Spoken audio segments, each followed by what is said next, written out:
This week in the League of Legends, we've got a brand new patch out for everyone to enjoy, full of buffs, tinkering, and so on. Additionally, we've got some fascinating new skins, as well as some disappointing new skins. And finally, a brand new game mode.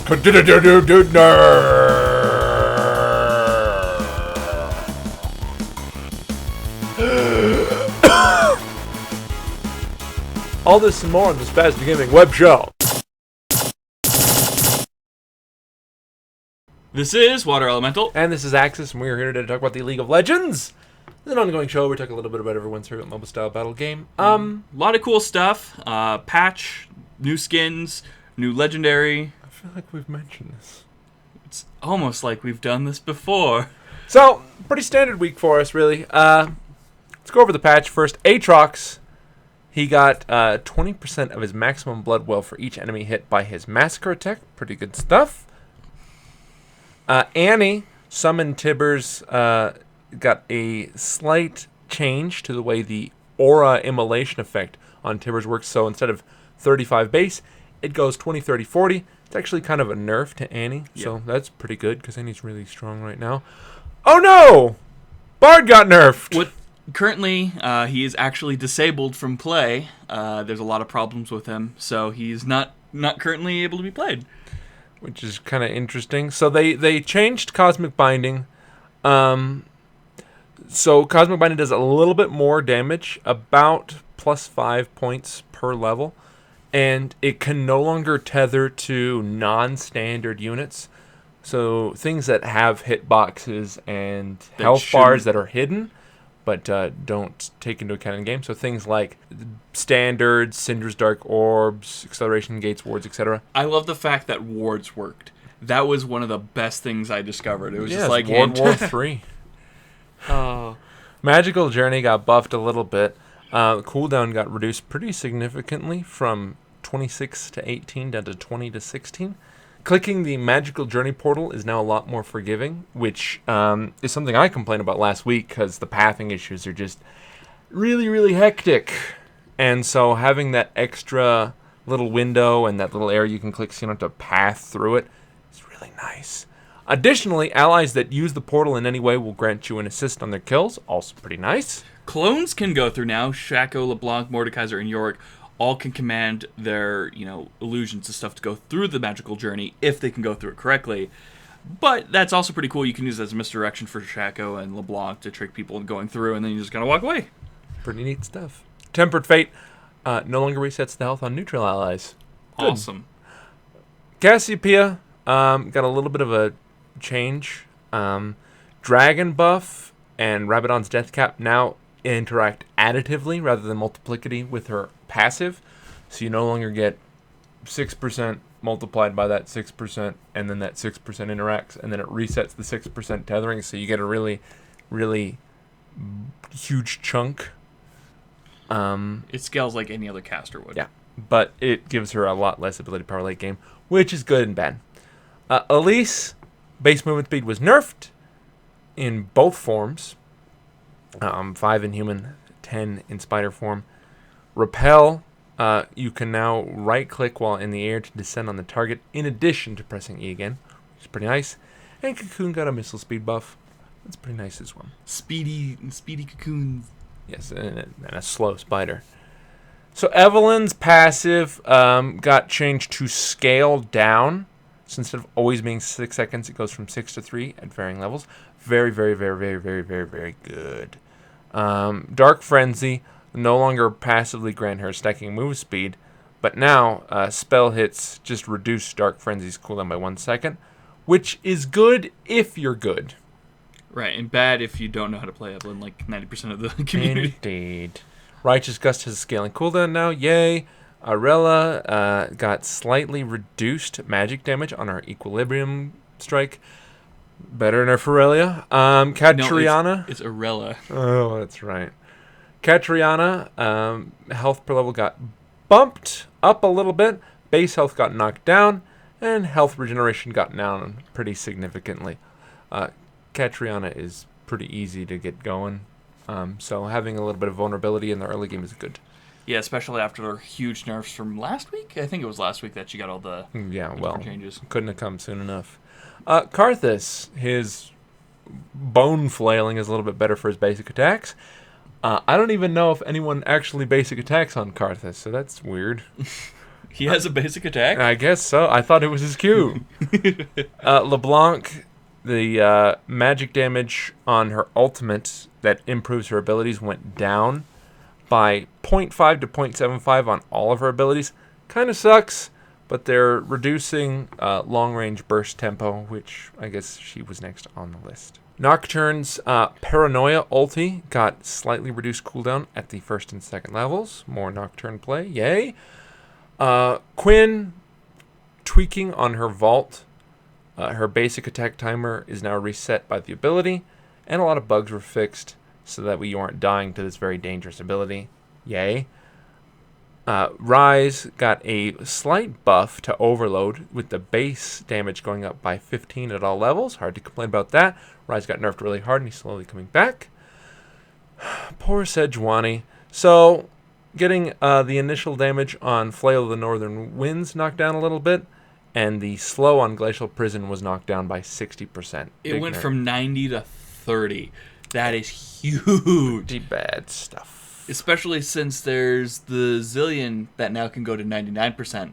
Why can't her ult do that? That's true. Singed Fling now does percentage of their maximum health, in addition to the very powerful base ability, power ratio, and a flat amount of damage. This is going to be a really hard-hitting ability. This is going to be a tank destroyer. I love that. I actually really like that. Yeah, because for a while, it was just AD carries were the only ones to really take out these huge tanks, but now Singe is like, I'm just going to throw you into poison and do a huge chunk of your damage. Ha-ha! 10%, and then you have your... poison. And then you have the... What's it called? Leandry's Torment. Yeah, Leandry's Torment ticking on him. That's a lot of percentage damage. Scion, after the buff to his Q, he got a nerf to his Q in the damage it deals to jungle creeps, because he was clearing very, very quickly. Twitch, his passive damage went up. Deadly Venom, hard to complain about that. Vigar, still getting buffed, because he's still having a really hard time after all those changes. Baleful Strike's range got bumped. Who knew that was coming? Equilibrium, mana regeneration got bumped. Who knew that was coming? Event Horizon dashes through the wall. Now appropriately stun. Who knew that would be a thing? Ugh. Vel'Koz can cancel his ultimate by clicking on Thresh's lantern rather than being stuck shooting beams. Help me! Help me! And Yorick, here's a guy we talked about.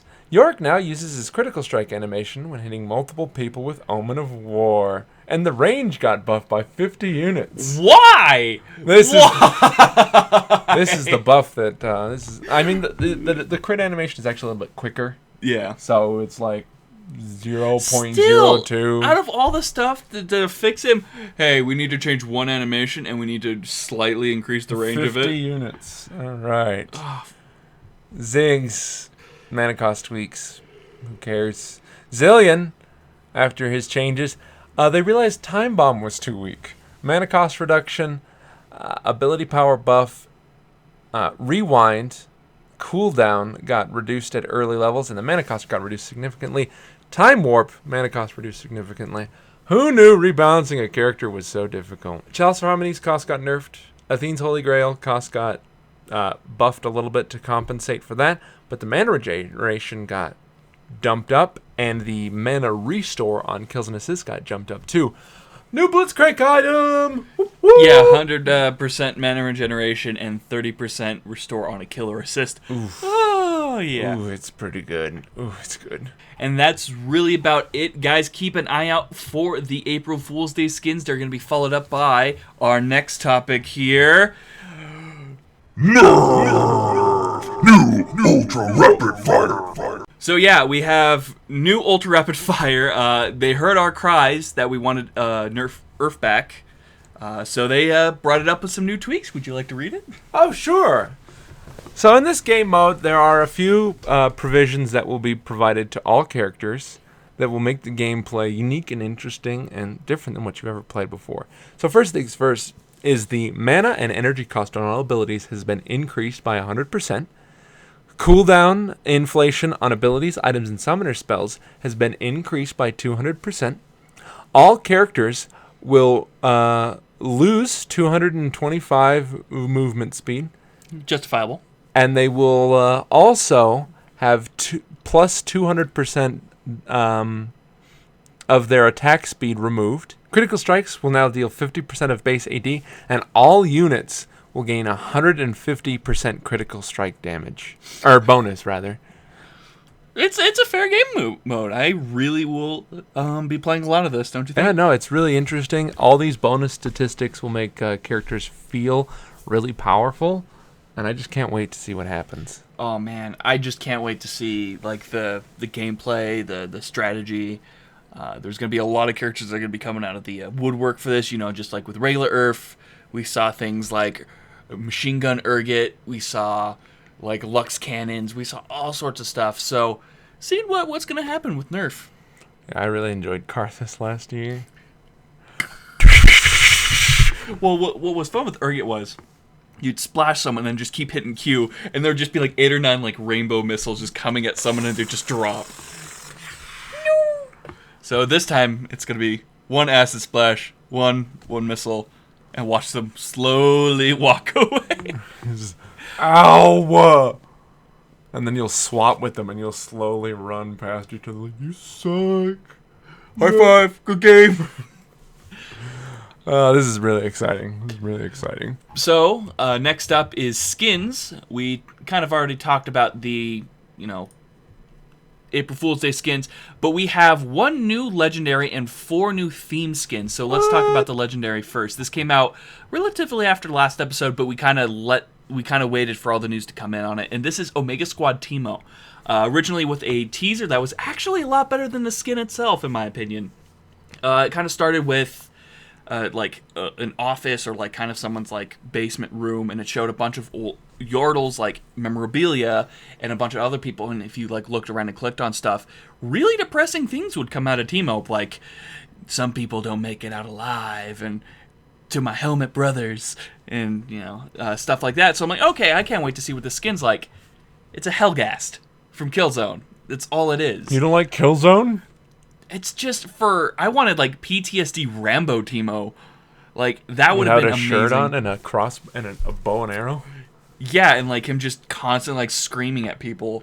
Like when you get to a certain attack speed threshold where you shoot too fast, he starts screaming. Just like every time a mushroom pops up, just a global from Teemo. I'm just like, eh.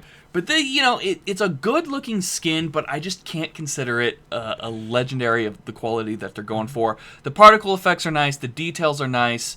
His Q is a knife now, which is pretty cool. His mines have a larger explosion effect to them, and they're not mushrooms. They're like actual like toxic bombs, which again is cool, but you could have done this differently. The way you built it up for was not how it came out in the end. I don't like Teemo. Well, if it wasn't any other character. Oh, you're Teemo! But interesting. I don't like Teemo. I think they can do more with it. I like all the other animations. They're very crisp, but the character just kills it for me.